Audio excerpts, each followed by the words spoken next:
Bureau of Investigation.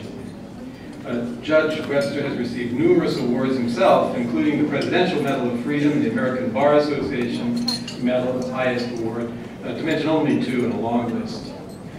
In consideration of the award he will be presenting tonight, I think it's important to point out that Judge Webster himself has been listed in the best lawyers in America, and I think that's most appropriate given the nature of the award that we're going to be giving tonight.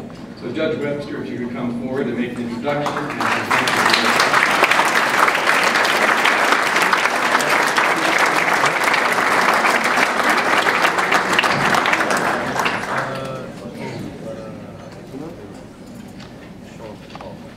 Thank you very much, Mike. Ladies and gentlemen, friends of the Middle East Institute, I'm really delighted to have the special honor tonight of presenting the Middle East Institute's award to Aitzaz Ahsan in recognition of his courage in defending the rule of law in Pakistan. As one who had traveled a number of times to Pakistan during the Cold War, and as a lawyer and former judge, this award is especially meaningful to me.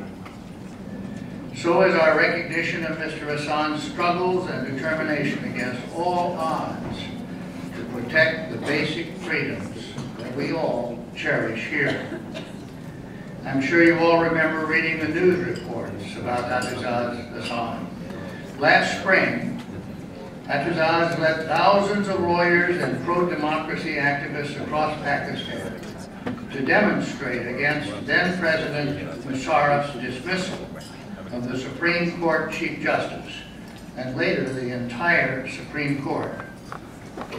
Aitzaz was arrested shortly after Musharraf suspended the Constitution and incarcerated. More than 30 U.S. senators wrote to Pakistan's leader urging his release. Aitzaz Ahsan's actions were both bold and courageous, in keeping with his core principles. After all, political activism is not new to him or his family. His mother was among a group of activists arrested in 1946 for protesting against a British administrator in what was then India. Law is Aitzaz Ahsan's profession. He is a barrister and a senior advocate at the Supreme Court of Pakistan. But he is also a writer, human rights activist, and politician. He founded Pakistan's Human Rights Commission. He has served as a federal minister for law and justice, interior, narcotics, control, and education. He was elected to the Senate of Pakistan in 1994 and eventually became the leader of the House and the leader of the opposition from 1996 to 1999, and he is currently president of the Supreme Court Bar Association. So please join me in saluting Aitzaz Ahsan for his courage in defending the rule of law in Pakistan.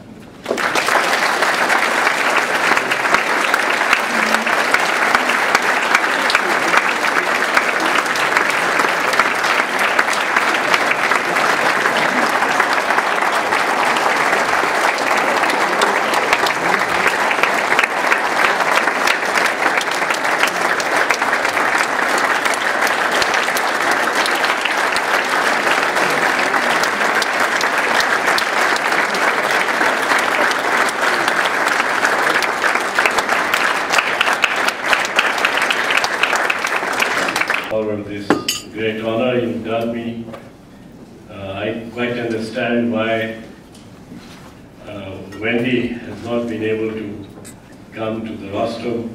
We wish her well. She has great places to go to, and this might be one of the minor ones considering the kind of responsibilities she has now to shoulder. I'm certainly overwhelmed by this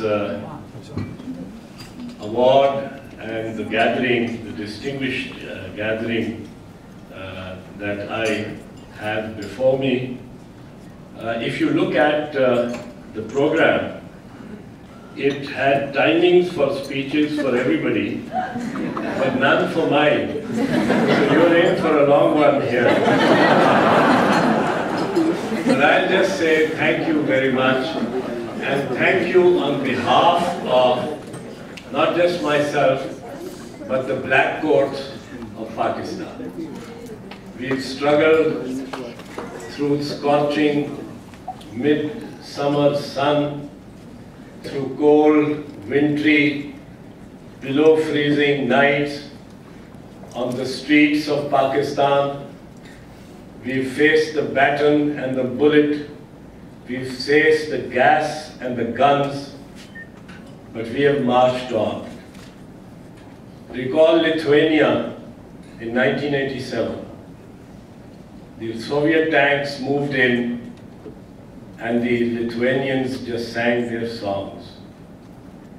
The tanks rolled over people, the Lithuanians continued to sing their songs.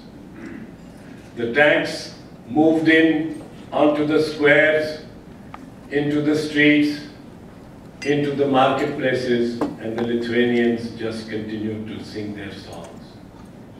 In the Muslim world, there has been no movement like the lawyers' movement in Pakistan.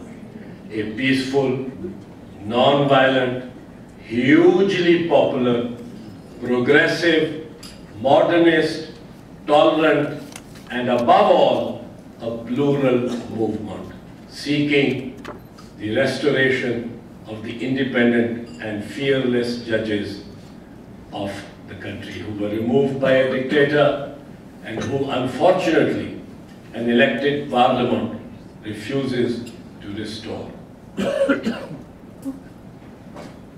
I will leave you only with one thought, because I have a slot, as this book will tell you, for tomorrow morning to expound further on that.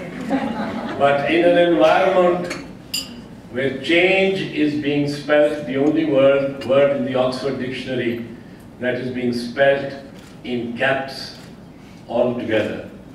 In an environment which the scent and fragrance of change is all around us, in that environment, I just want you to ponder over the fact that no war has ever been won in any country by any people who have been deprived of enforceable rights. And rights will be enforced only by independent and fearless judges. Without the independent and fearless judges, you are losing the war on terror.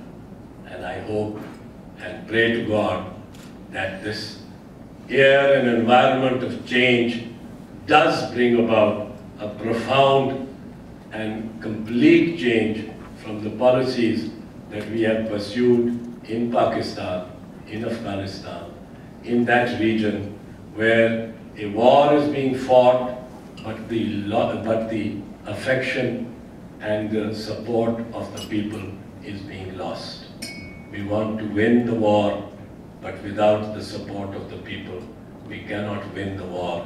And without empowering people with enforceable rights, we cannot win the war. The British War Prime Minister Churchill famously said during the Battle of Britain that if Britain had her judges and judiciary functioning and independent, it cannot lose the war. I will dwell more at greater length on this theme tomorrow. It's 9 a.m. tomorrow morning.